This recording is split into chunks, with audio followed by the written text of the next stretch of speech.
Hey everyone, welcome back to my channel. The headline, Mark Cuban expresses interest in buying X from Elon Musk. What's Musk's reaction? Probably something involving a lot of LOLs and rocket emojis.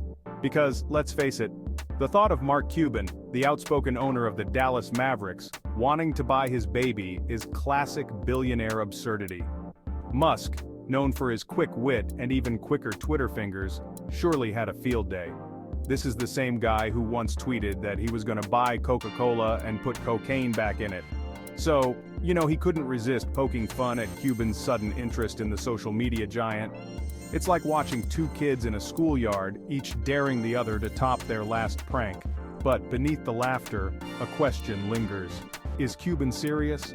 And if so, what would a world where Mark Cuban owns X even look like? Buckle up, folks. This is about to get interesting. So what exactly did Mark Cuban say? Did he waltz into a press conference, "We are the champions" blasting in the background, and announce a hostile takeover of X?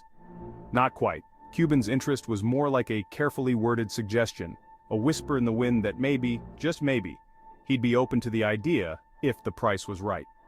This isn't the first time Cuban has publicly toyed with the idea of acquiring a major tech company. He's known for his shrewd investments and his ability to spot potential in unexpected places. Remember, this is the guy who turned a streaming startup called AudioNet into a multi-billion-dollar empire known as Broadcast.com. Cuban's comments about X were less about a concrete plan and more about throwing a jab at Musk. It's a classic power move, a way to say, "Hey, I'm watching you and I could totally outbid you if I wanted to." But let's be real. The likelihood of Cuban actually buying X is about as high as me winning an NBA championship with the Mavericks. It's all part of the game, folks. The Musk-Cuban rivalry is a tale as old as time, or at least as old as the internet. These two titans of industry have been circling each other for years, their paths crossing in the realms of technology, space exploration, and of course Twitter. There's a certain level of mutual respect, sure, they're both self-made billionaires who built their empires from the ground up.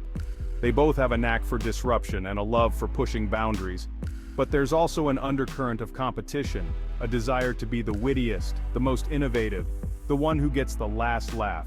Remember when Musk smoked weed on Joe Rogan's podcast? Cuban was quick to offer him some better stuff.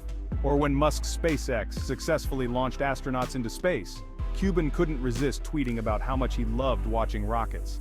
Their interactions are a mix of playful banter and thinly veiled jabs, a constant game of one-upmanship played out on the world's biggest stage, and we the audience are the lucky spectators. Let's talk about X, shall we? Musk calls it the digital town square, a platform for free speech and open dialogue. But under his leadership, it's become a bit of a free-for-all, a chaotic mix of memes, misinformation, and the occasional insightful tweet. Cuban, on the other hand, has hinted at a different vision for X. He's talked about the importance of community, of creating a space where people can connect and engage in meaningful conversations. He's even suggested that he would reinstate Donald Trump's account, a move that would surely spark both praise and outrage. The question is, whose vision is better? Do we want a digital Wild West where anything goes, or do we want a more curated experience, one that prioritizes quality over quantity? It's a debate that has raged since the dawn of social media, and it's one that will likely continue long after Musk and Cuban have moved on to their next big ventures. X marks the spot Cuban's potential impact on free speech. One of the biggest concerns about Musk's ownership of X has been his stance on free speech. Musk, a self-proclaimed free speech absolutist, has vowed to make X a haven for unfettered expression. But critics argue that his approach has led to a rise in hate speech, misinformation, and online harassment. Cuban, while also a proponent of free speech, has hinted at a more nuanced approach. He's talked about the need to balance free expression with the responsibility to prevent harm. He's also suggested that he would be more willing to work with governments and organizations to combat misinformation and online abuse. Under Cuban's leadership, X could become a very different platform. It might be less of a free-for-all and more of a moderated forum. There might be stricter rules about what can and cannot be said. Whether these changes would be for better or worse is a matter of opinion. But one thing is for sure, Cuban's potential ownership of X would have a significant impact on the future of free speech online. The algorithm, according to Mark Content and Community. Here's the thing about social media, it's all about the algorithm. That mysterious code that decides what you see, when you see it, and how often. Musk has made it clear that he wants to make X's algorithm open source, transparent for all to see. Cuban, on the other hand, has talked about the importance of using the algorithm to foster community and meaningful connections. He suggested that X should prioritize content from users' own networks, rather than bombarding them with trending topics and viral posts. Imagine a version of X where you actually see posts from your friends and family, rather than just the latest celebrity gossip and political rants. A version where the algorithm works to connect you with people who share your interests rather than just trying to keep you scrolling for hours on end.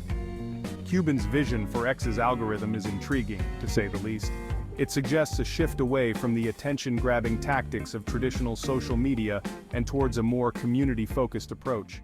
A battle of the brands Mavericks versus SpaceX on social media. Let's not forget both Musk and Cuban are masters of branding. Musk has Tesla, SpaceX, and now X, all companies with a distinctly futuristic and aspirational feel. Cuban, on the other hand, has the Dallas Mavericks, an NBA team known for its underdog spirit and passionate fan base.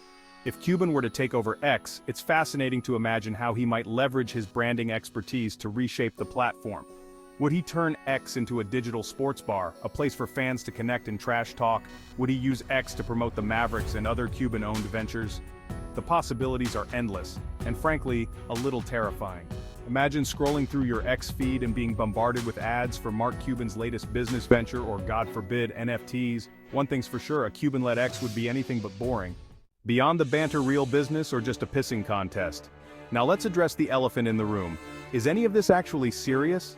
Is Cuban genuinely interested in buying X, or is this all just a big publicity stunt? And is Musk's laughter genuine amusement, or is he secretly sweating bullets at the thought of losing his precious toy? It's hard to say for sure. These are two of the richest and most unpredictable men on the planet. They're not afraid to make bold moves, and they certainly don't shy away from a little bit of drama. But here's the thing. Even if Cuban's interest in X is just a bluff, it still highlights the inherent volatility of the tech industry. Companies rise and fall overnight. Fortunes are made and lost in the blink of an eye. The Musk-Cuban saga, whether it ends in a billion-dollar acquisition or just a few more memes, is a reminder that in the world of tech, anything is possible. The future of X. Will it be Musk's Megaphone or Cuban's open forum? So what does the future hold for X? Will it remain Musk's personal megaphone, a platform for his unfiltered thoughts and ambitious pronouncements, or will it evolve into something different under Cuban's leadership?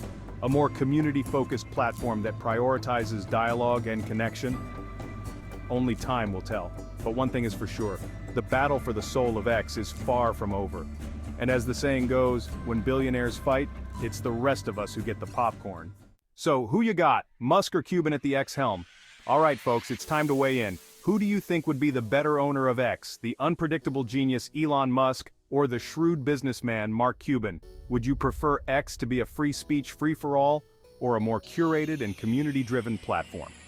Would you trust Cuban to handle the responsibility of owning one of the world's most influential social media platforms? Let me know your thoughts in the comments below. This is a debate that deserves to be had. After all, the future of online discourse might just depend on it.